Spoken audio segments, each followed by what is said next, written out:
Good evening.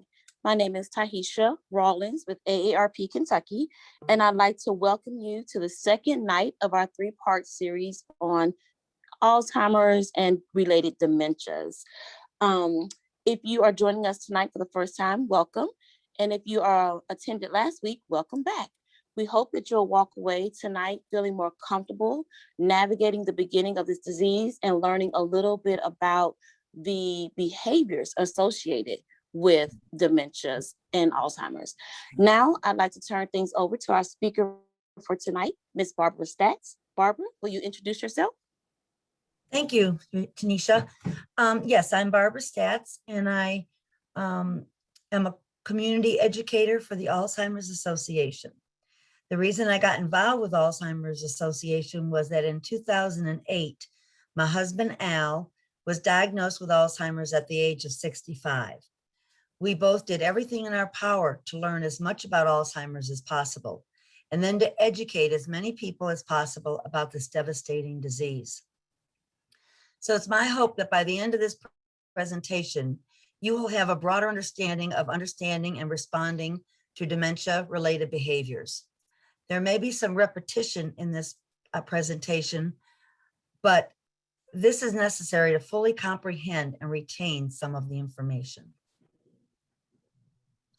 So today, we're going to review the challenging behavioral aspects of Alzheimer's disease. And by the end of the program, I'm hoping that you'll be able to identify the common triggers for behaviors associated with dementia, explain the process for assessing and identifying challenging behaviors, and list the strategies to address common dementia-related behaviors. Some of the most difficult behaviors for caregivers to understand and address are in the middle stages of the disease. Behavior symptoms may be caused by physical discomfort, such as fatigue, hunger, thirst, full bladder, uncomfortable room temperature. Symptoms may be caused by overstimulation, sadness, loss, or boredom. These causes may be hard to sort out, but the next slides will be helpful for you to understand and respond to the needs that are expressed through behavior. So we're going to explore how to understand and address the common dementia-related behaviors by using a 4-step process. Detect and connect, address the physical needs first, address the emotional needs, and then reassess and plan for the next time. So let's talk about detect and connect. The first step in understanding and addressing behavior is to join the person in his or her reality. You must see the world through their eyes rather than your own. Behavior is a form of communication. So if we see things as they see them, the behavior will make perfect sense to us. They're the ones with the disease, so we can't expect them to accommodate our needs. We must try to enter their world, connect with them as they are, and try to decode what they are expressing. Sometimes we can't figure out where behavior is coming from or what they're trying to communicate to us, but it's our job to make every effort to understand the behavior before intervening so that we know how to help. We may need to do some detective work to understand what is triggering the behavior. Who was present when it took place? What was the person seeing, hearing, or touching?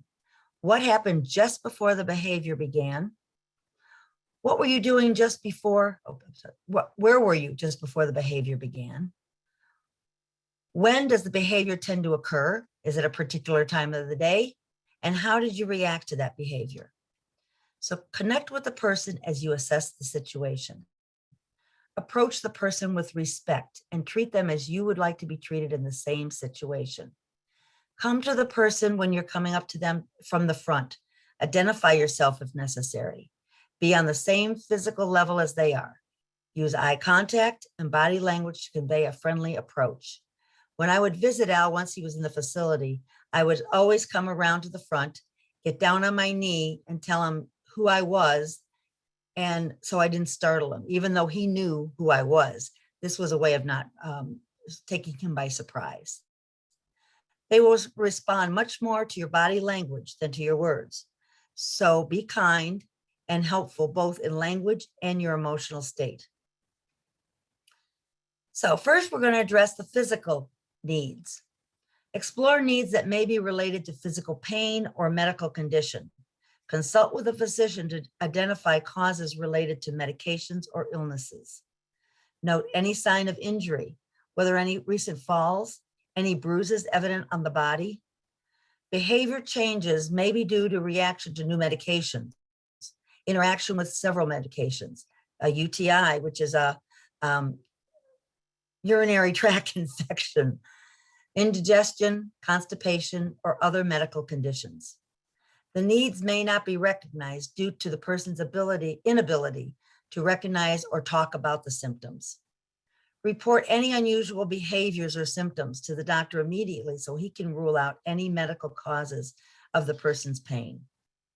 Next, check for physical discomfort due to things like restrictive clothing, lighting problems, uncomfortable room temperature, hunger, or thirst. Additional common causes of discomfort may be the hunger, thirst, need to stretch and move around, need to use the bathroom, too bright or too dark in the room, too noisy or too quiet, too much commotion. The cause could be so many different things, and try to adjust the environment to make the person more comfortable. During the physical assessment, continue to connect and maintain a calm, soothing presence. This will help reduce any agitation or upset due to pain. Then address the emotional needs. Think how the situation feels to the person. This is usually the basis for the behavior reaction. Focus on those feelings instead of the facts of the situation. Feelings at this point are much more important than the facts. Avoid correcting if what they say is incorrect. Remember to connect with them where they are.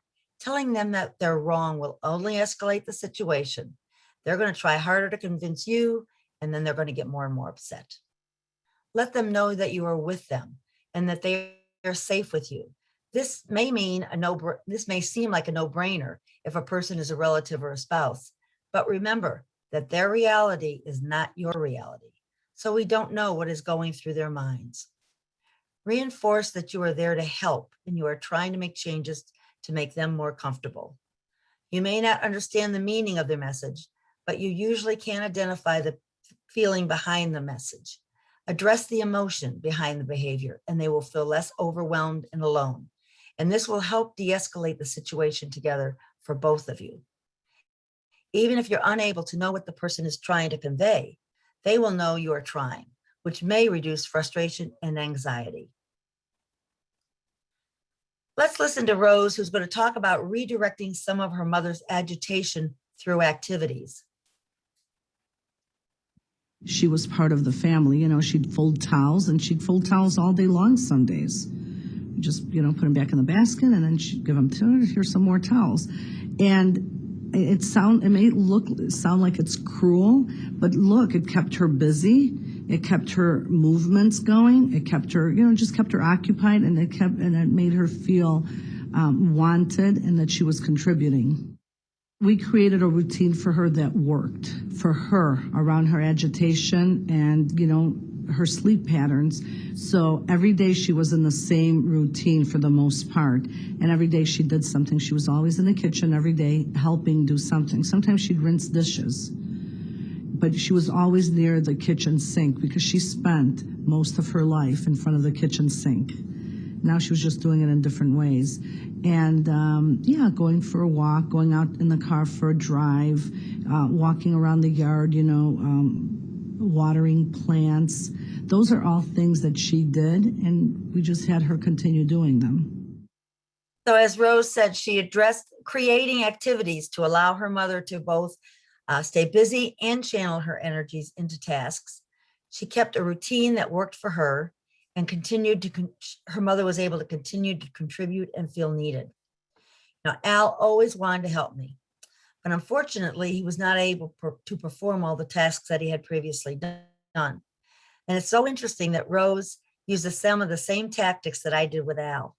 I used to bring up a basket of towels from the utility room and let him fold them. It didn't matter how messy they were folded, because when he was finished, I would take the basket back downstairs and set them aside. When he needed a project again, I would just bring that basket back upstairs and let him fold them all over again. Another idea I used to keep a routine for Al involved the dishes. Al always had dry dishes as I washed them, but he was at the point where he couldn't remember where all the dry dishes went and would just leave them on the counter. Oh, I'm sorry. So instead of eliminating doing the routine that he was used to and frustrating him, I had him dry the dishes and just leave them on the counter. Then when we were finished, I would put them away. In both these examples, he felt useful, and it was fulfilling his desire to be needed. Next, reassess and plan for the next time. The final step in the process is to ask yourself whether your new response helped. Again, go back to detecting and connecting, join the person's reality. How does the situation look now to the person with dementia? Do you need to explore other potential causes and solutions? And if so, what can you do differently? This type of issue may rise again, even though you found an effective intervention. So you need to reassess at periodic intervals. Reassuring may include recognizing the signs of the issue returning, how quickly you need to respond, how to assess for the effectiveness of your interventions, what to do if the situation escalates or your interventions are not effective, and who can help you get the assistance that the person needs. So these steps can be applied to any behavior used by someone with dementia. So now let's look at how the steps can be applied to some of the most common dementia-related behaviors. So let's apply this behavior, these steps to anxiety or agitation. When someone's experiencing restlessness or pacing of any kind of distress, they may be experiencing anxiety or agitation. When Al first went into a facility, he would give the caregiver a hard time each night when she tried to give him a shower. He would get very agitated and yell at her. I finally figured out what I thought the problem was. First of all, he was used to showering in the morning, not the evening. And also, there had never been another woman who had seen him naked in almost 40 years besides me. So when I told her that, they were able to switch the caregivers to a male and the process to in the morning, and he was much more agreeable with showering. Let's take a look at Anne's situation, and then let's explore how taking the 4 steps we outlined can help. Here's the situation. Anne, a 75-year-old woman with Alzheimer's disease, was pacing the hallways in her house in the evening, saying, "I need to go, I need to go." She would not stop walking, even for meals. Her family would give her sandwiches to eat while she was walking. Though she used a cane, she was getting blisters on her feet and had lost weight from not eating. Her family would ask Anne to sit down, but as soon as she sat down, she would immediately get up and start pacing again. Anne had worked for 40 years as a nurse on the night shift, and her agitation began every evening. Her shoes were worn, and she appeared to be in pain as she walked. So, listen to the frustration and try to understand the feeling. What was Anne feeling? Perhaps pain, restlessness? Try to identify any triggers for the behavior. What would Anne's triggers have been? And then ask yourself who, what, where, when, and how questions. Check for sundowning.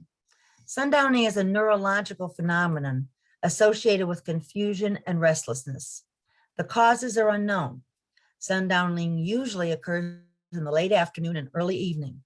Her actions occurred in the evening. Explore whether these behaviors occur with particular people or around certain activities. Second, address the physical issues. Assess for pain, infection, medication interactions, or other medical issues, and intervene if needed. What do you think the physical issues Anne may have been experiencing? Well, we know she had blisters, so perhaps an appointment with her foot doctor should be scheduled. Also, a new pair of shoes needed to be purchased. Urinary tract infections can cause pain, which will cause abrupt agitation. UTIs often occur in older people. So if you suspect a UTI, call your doctor for an assessment and lab work. Be sure the person is kept active during the day. This will help discharge energy and feel tired at the end of the day. A lot of times Al would sit in his chair and watch TV or stare out into space. I just wasn't able to keep him active all day long by myself. So I started taking him to the local daycare center in our area. This worked wonderfully because he would come home in the late afternoon after being kept busy all day, and he'd be tired and sleep at night. See if the person's hungry, thirsty, or lacking social interaction. To avoid anxiety or agitation from any of these triggers, provide the person with access to proper, healthy snacks and beverages, and offer them often. Instead of only giving Anne sandwiches, perhaps the family could have given her small snacks during the day to be sure that she was eating enough. And we don't know what her liquid intake was. She may have been dehydrated. Constipation may trigger agitation. So make sure their diet includes plenty of fiber and fruit. Fluids are, and include sufficient exercise. Check to see if the area surrounding the person may have triggered physical discomfort or distress. Third, address the emotional needs. Again, let them know that you understand that what they're feeling, that they're frustrated or upset, and that you want to help them feel more comfortable. Check to see if something has happened to upset the person and trigger hurt feelings, anger, worry, loneliness, or other distress. Maintain a calm voice and use reassuring words. If you can't make a change in the situation that reduces the anxiety, focus on changing the person's level of agitation by comforting or distracting them. Once agitation is reduced some, offer to engage in soothing activity that the person enjoys. Al loved all kinds of music. So when he would get agitated, I would put on some classical music or jazz, and that always seemed to calm him down. If they're fearful, lonely, or sad, provide reassurance and companionship. When they sense that someone understands, is there to help them, and is on their side, they'll often become calmer and more relaxed. The last step, reassess and plan for the next time. Did your responses help? Do you need to explore other potential causes and solutions? If so, what would you do differently? Assume the person will become anxious or agitated again in the future. So make a plan for addressing those feelings. Be sure to include what to do if the situation escalates or your interventions are ineffective.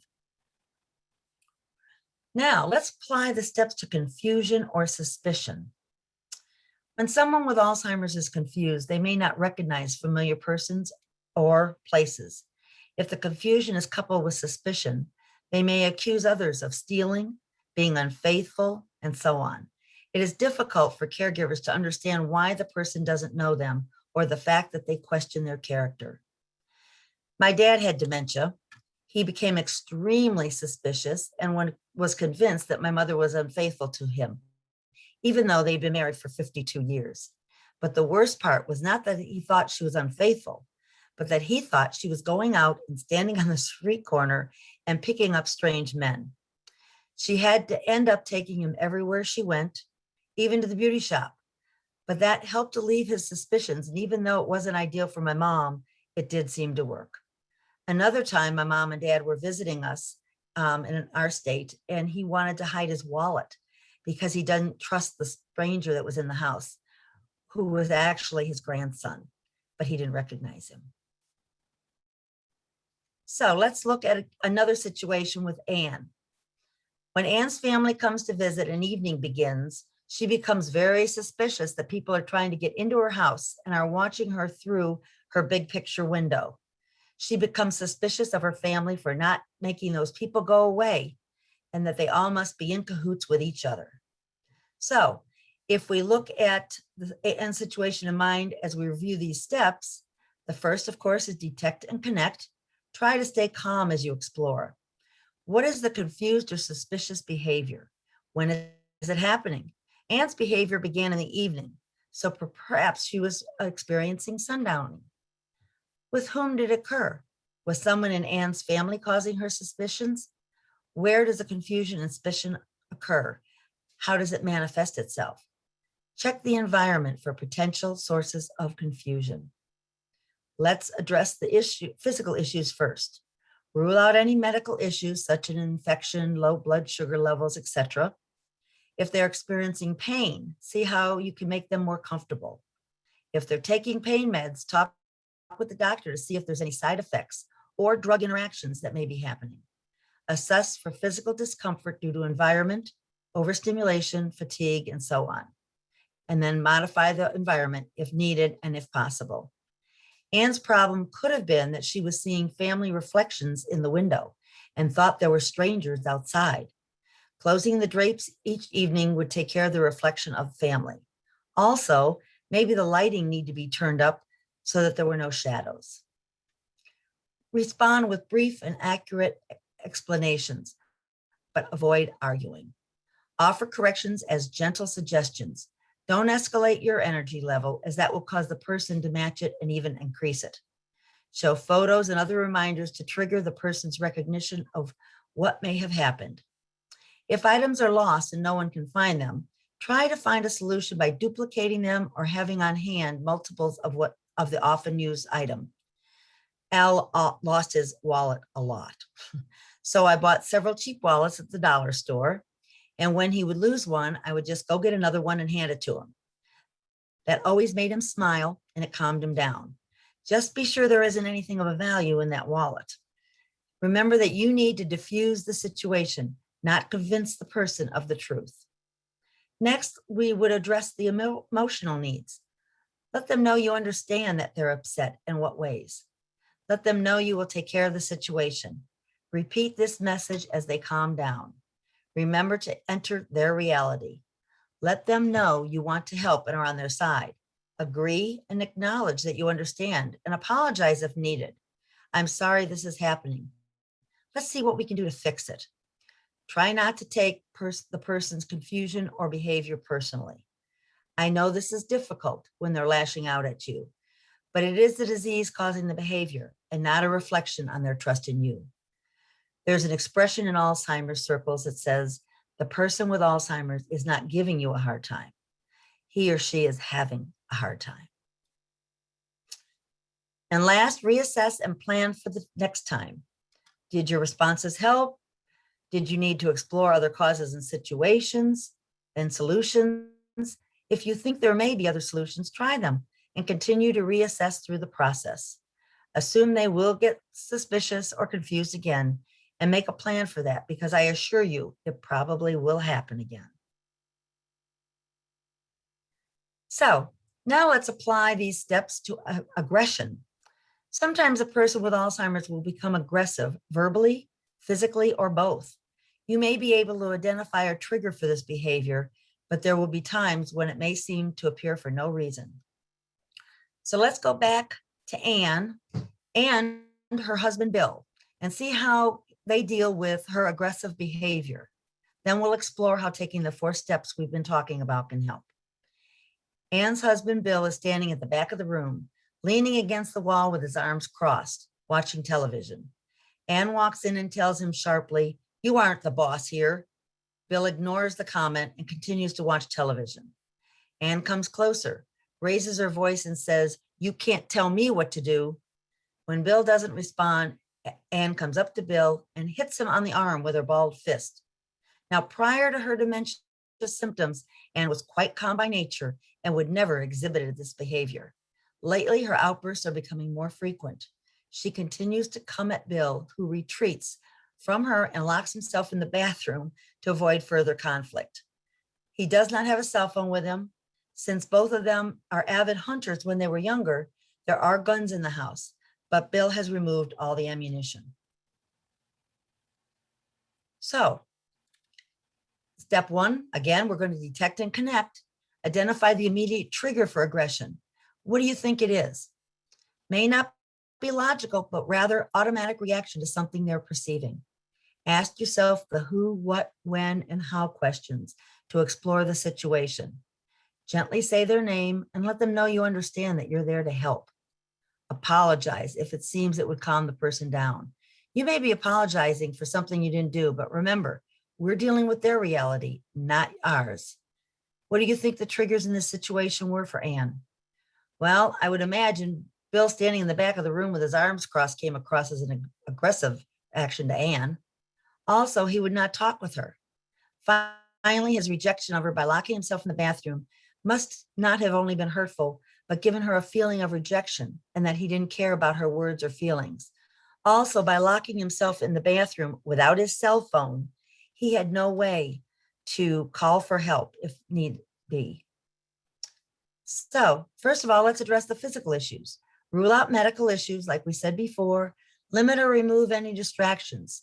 Screen the environment for obvious triggers, excess noise, change in the normal routine, and make adjustments that you can safely make. Protect everyone involved so nobody gets hurt. Children may need to be asked to leave the room, or you may need to ask others to help you. Step 3, address the emotional triggers. Look for those emotional triggers of danger, being scared, being surprised, or alarmed. Focus on the feelings, not the facts. Be positive and reassuring. Again, let them know you're there for them, and you will stay to help work out the situation. So do you think Anne was afraid of Bill's demeanor? Well, he was standing with his arms crossed. That sounds pretty aggressive to me.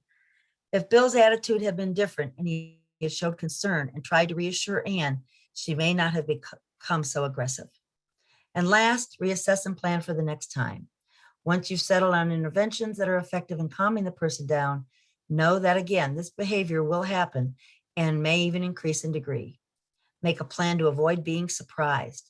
With aggressive behavior, having a plan in place and including what to do if the behavior escalates is crucial. The best way to avoid difficult and dangerous situations is to have a plan to ensure safety before the first incident takes place. This may include alerting the neighbors about the person's condition. Let the local EMTs, the police, etc., know about the person's diagnosis so if they're prepared to get a call to come to your home. Keep your cell phone charged at all times and with you. This was very important in Bill's case, as we mentioned. But he locked himself in the bathroom with no way of calling for help. Get rid of guns in the house. Even though there was no ammunition, if Anne was to take a gun out in public, the police would have to assume that it was loaded and take appropriate action, which could be very disastrous. Consider personal alarm system. We had an alarm system in our house that I did turn on at night.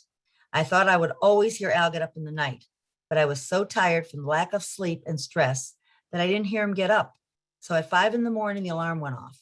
I went running to the front door and there was Al standing in the snow on our front porch in his pajamas with no shoes. When I asked him what he was doing, he said he had to go to work, but he didn't know which way to go. So I told him that it was still early. Let's go back to bed and we'll figure it out later. That worked, and he went right back to bed. I was able to reassure him that we'd figure it out together later and redirect him. But this could have been a whole different ending if we had not had that alarm system. There may come time when you can't care for the person at home. Talk with our chapter staff to discuss alternatives in the area and plan ahead. Al and I looked at various facilities early in his progression because he wanted to know what kind of place he would be living in when he could no longer care for himself. It also made decisions easier for me to see the choices that were available before the time he needed placement. So let's listen to Rose. She's going to talk to us about she and her husband, how they dealt with her mother's aggressive behavior. On the tough days, my husband and I would switch off.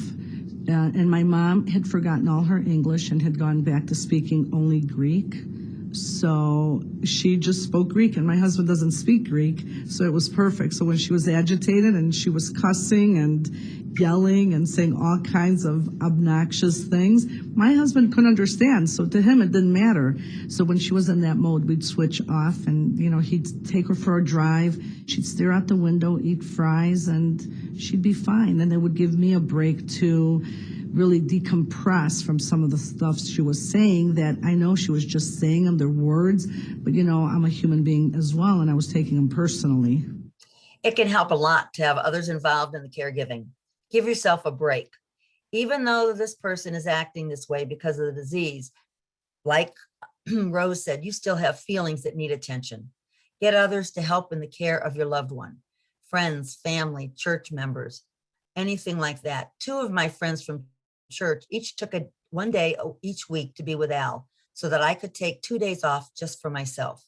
This was absolutely important. I would go to the movies, get a massage, just something for me. When aggression becomes dangerous. Now, most behaviors are upsetting but harmless. But if they become dangerous to themselves or others, you must call 911 immediately so more help can contain the person's behavior. 911 is meant to keep everyone safe.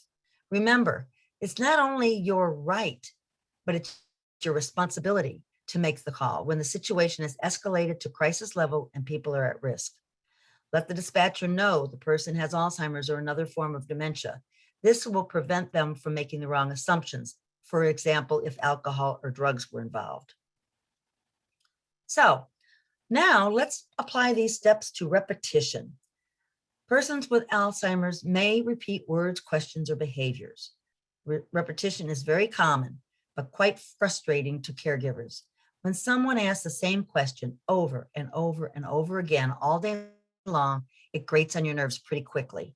But avoid trying to convince the person or trying to give your viewpoint. The person can't remember asking questions, even if it was only a few minutes before. So in our next video, we're going to hear Dr. Fazio address repetition.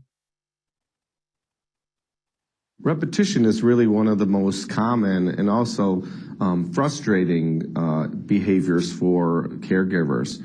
It's important to really just take a minute, take a breath, and really think about how you could help that person with the answer that they're looking for. It really makes no sense to sort of bump heads with them and try to correct them or try to tell them to stop asking it because they really can't remember that they just asked you that a minute ago.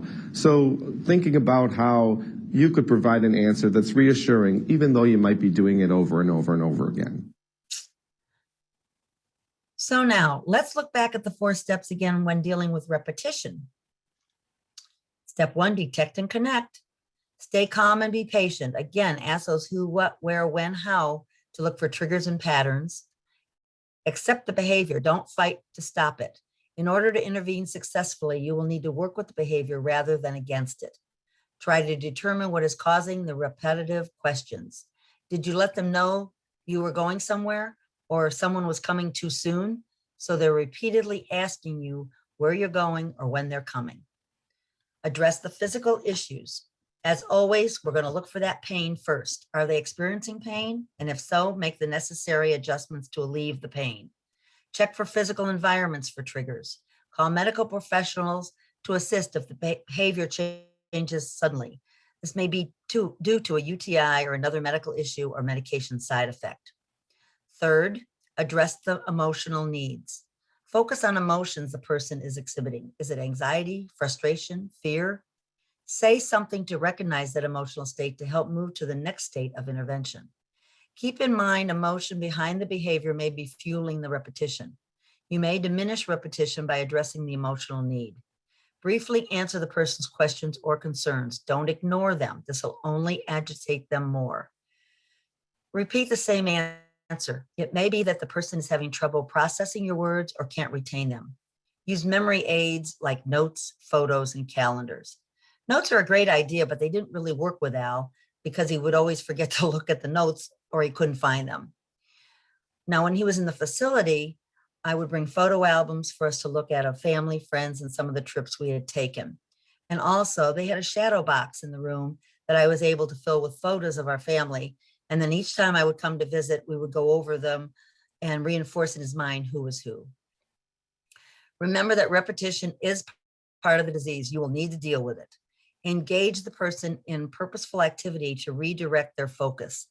One way to deal with their repetitious actions would be to acknowledge their concern and then try and redirect. For instance, if they're saying they want to go home repeatedly, you may say something like, I know you want to go home, but we're going to have dinner first. Why don't we talk about going home after dinner? That way you have acknowledged their desire to go home, but you've redirected them. And chances are that after dinner, they're going to forget about the repetition. Turn the behavior into an activity with positive focus. Offer repetitive activities such as cleaning off the counter, folding laundry, setting the table. And last, again, reassess and plan for the next time. Again, remember that this is a symptom of the brain damage comes from the disease. Try to maintain emotional distance from the behavior. You may need to adopt a calm stance, use deep breathing, recite a meaningful prayer or phrase. Keep remembering that this reflects the disease, not the person. Wandering. 60% of the people with Alzheimer's disease or other dementias wander. This may take place with no warning. So many caregivers are unprepared. You can't afford to be unprepared. So be sure and take precautions before this happens. Let's listen to Beverly talk about a time when her husband Amos wandered. Later in this journey, and I call it a journey, he decided that he was going home to his wife. And one New Year's Eve, he looked out the window and there was a house down the street that had all the lights on, and he decided that that was his house. And it must have been, I'd say, at least 2 below zero. And he was going to leave.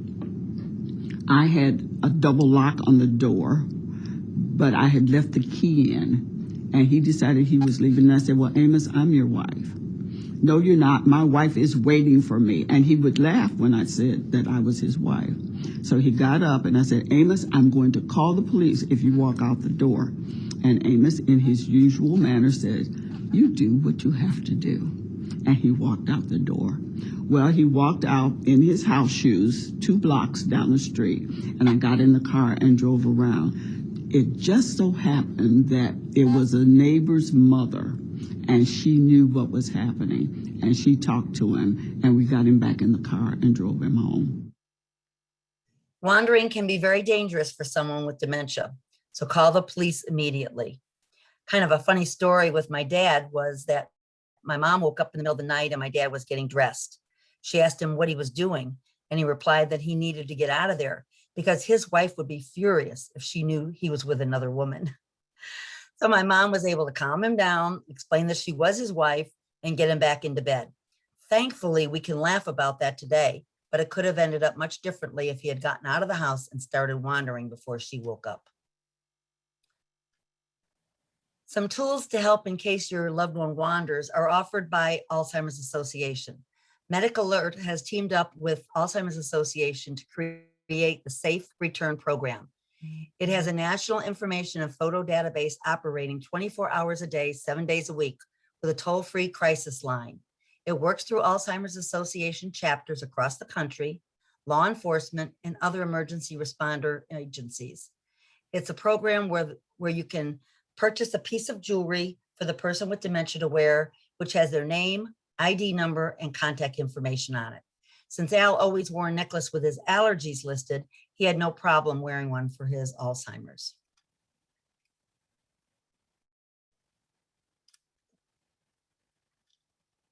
At this time,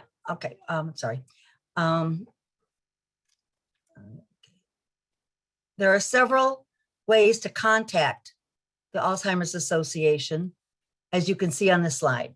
For the sake of time, I'm not going to go over them all, but feel free to take a picture of this slide if you wish so you can have this information. I would like to emphasize one area, support groups. I feel support groups are vital. You build such a rapport with others in the group. You're going to laugh together. You're going to cry together. And I found that I could help others by what I had gone through and vice versa. If you're not already in a support group, please find one from the many that the Alzheimer's Association has listed on their website or by calling the 800 number. This slide shows some of the ways that you can become involved with the Alzheimer's Association. The Walk to End Alzheimer's is held annually in more than 600 communities nationwide. It's the world's largest fundraiser for Alzheimer's care, support, and research. This inspiring event calls on participation of all ages and abilities to join the fight against the disease. The date for the walk in the Louisville area this year is Saturday, October 9th. Please check with the walk in your location and sign up to participate. Let's listen to one more video. Sandra is going to tell us about not always knowing what to do for her mom. Everyone's situation, I'm sure, is different. You know, my mom was a shaker and a mover. She would do whatever needed to be done. She loved to cook. She can't cook anymore. You know, she loved to keep her house clean. She can't do that anymore. And it's tough. I don't have all the answers when she's sitting there and my dad's cooking. I don't always know what to do. I have to learn to be comfortable with that. And if I may say, that's a big part of this, learning to be really comfortable with your own limitations, learning to be comfortable with the fact that you don't know the answer, learning to be comfortable with you're in a situation and you think you need to give her something, but you don't know what it is. You're taking her around the flowers and she's not responding. You're taking her for a walk and she's really not there with you. I don't always know what to do, but I try. Caring for Al was the most difficult thing I've ever done, hands down. There will be great challenges every day, and you won't always know what to do or how to act. But as Sandra said, that's okay too. You are only human and you can only do the best you can do, but you are not alone. Reach out to your family, reach out to your friends, reach out to the Alzheimer's Association. Here's the Alzheimer's Association's 24/7 helpline and their website. They are waiting to help you in any way they can. Thank you for attending this presentation, and I hope it's been useful in learning more ways to deal with dementia in meaningful ways to help alleviate some of the stress from this disease and help your loved one maintain his or her dignity and self. Thank you.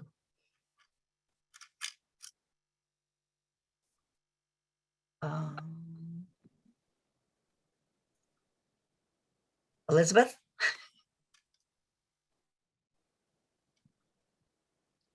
If anybody has any questions, we'd be happy to answer them. You can either put them in the chat or you can unmute yourself.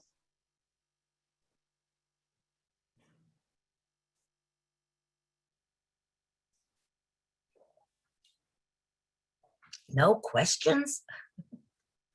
Wow.